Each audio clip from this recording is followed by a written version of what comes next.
ko lang nakita may food pala guys. Oh. God bless you. Salamat mga kasitay. Na yun. Gaban mo na. Ay! Kung yung sinasabi kong may crush, namumulunan. Sigurado may crush na. Baka wala pa kong crush talaga. Ingat! Ang bulunan eh. Nainitan ka? O sige, magkwentuhan lang po kayo dyan. Gagawa lang ko. Tingnan nyo, solong-solo namin ngayon. Yung pinaka-poging bata. Namimiss ka namin, kuya. Basta ako na lang kami naman dito. Walang problema. May mapanood lang yung grupo. Kinakakat ko kasi nung mag 11 minutes ako. Hindi ko ayaw. Ay, hindi na-miss siya. Ba? Saan ka punta lang, kuya? Bakit naka-face mask ka? Ganun lagad.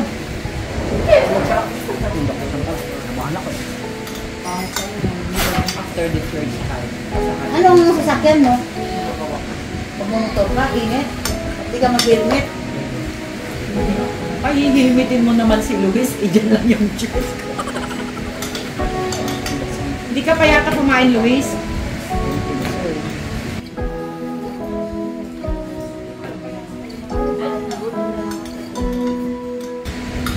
Mahilig kumain ng... Tulo na yung pawis mo. Mahilig kumain ng buto ng manok ko. Sinisinusin mo. Good for him. Kasi ano yun eh. Maganda sa buto-buto. Oh? Lalo yung paa. Sa kanya yun ang ano. Talo ka na, kung matatalo ka, hindi mo na.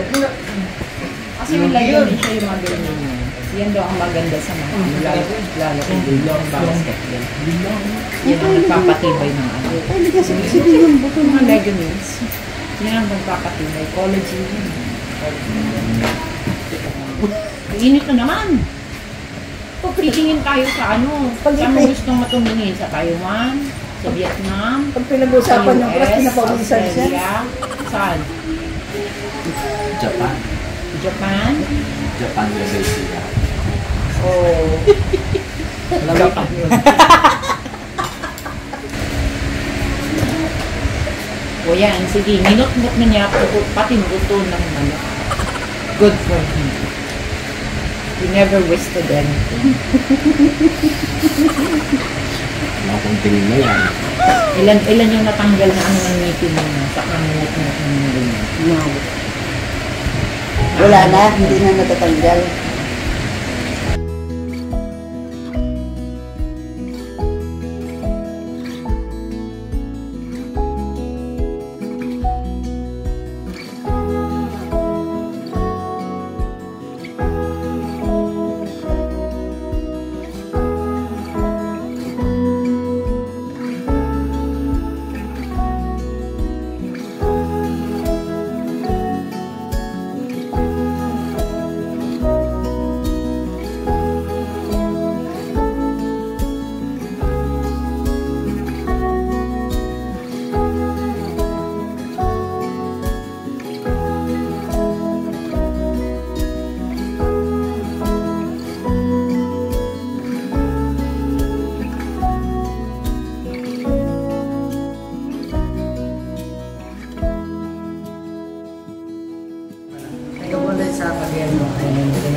We love you.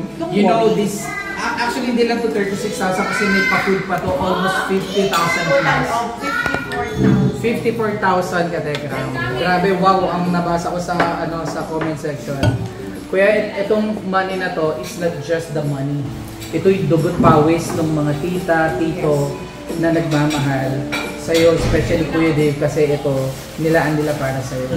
Hindi ito simpleng pera lang. This is just the tawag dito, physical manifestation ng kanilang pagmamahal. But ito'y galing sa pawis, nagpagod. Hindi ito parang lumabas lang. Ito'y may isang tita dito na may alaga sigurong bata. Maagang nagigising. Pagod na pagod. Kailangan pa niya maglaba. Kailangan pa niya asikasuhin yung kanyang mga amo para meron siyang maipaabot sa iyo ng pagmamahal. Hindi to simpleng pera lang. Ito'y lakas, oras, na ginamit ng mga tito-tita natin sa ibang bansa o dito sa Pilipinas at hindi sila nag-atubiling magpaabot pa rin sa iyo ng pagmamahal. Sana ang maramdaman mo dito is hindi lang yung pera na to, kundi yung pagmamahal na nakapaloob dito sa yaman na. Naintindihan, kuya?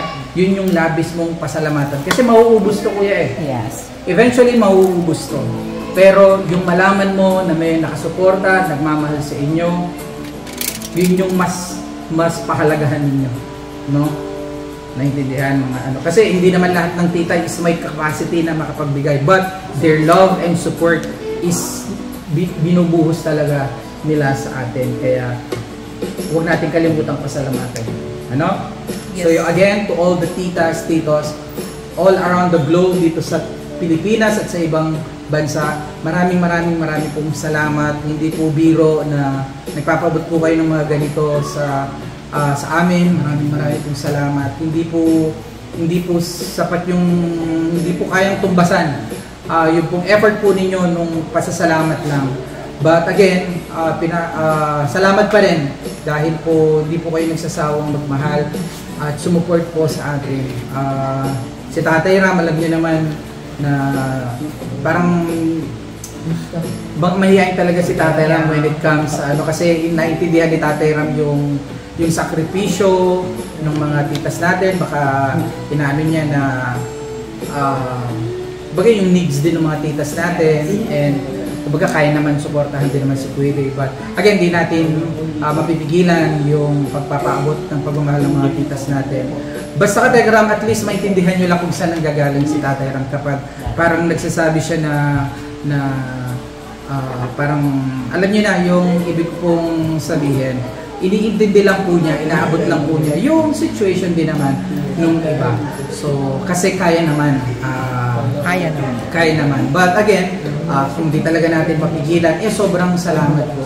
At yan naman po yung pag-iingat syempre ng ating Tatay Ram. Isi-share ko yung isang tita mo. Mm-hmm. Nagpadala niya. Wala siyang day off. Wow, pero walang day off. wala siyang day off.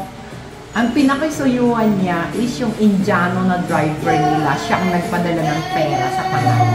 Para lang dahil walang day off si tita, nakisuyo siya dun sa Indian friend na Indiano na driver para lang po nila. makapagpadala. Alam mo ba, kuya, gano'n kahirap yung walang day off? Hirap na walang day off. And then the other one is Tita from Canada. From Canada. She don't want to be mentioned. Ikaw at ikaw lang daw at saka si Tatay Ram ang buhay. Nag-contribute din siya. Sobra yung naging impact. Malamang yung kwento. Sobra. Yung pagtatakbo nilang magtatay. In fact, alam niyang kay Dave at saka kay Tatay Ram is sobra-sobra na. But then hindi niya maalis kasi yun. Magbigay siya kasi mahal na mahal niya si Dave. Although may tinutulungan siyang ibang mga bata. Oh, yeah. May tinutulungan siyang ibang bata pero hindi niya daw pwedeng i-ignore si Dave dahil yan daw ang pinakaginto niya sa lahat. Yan kuya, huwag makakalimutan mo.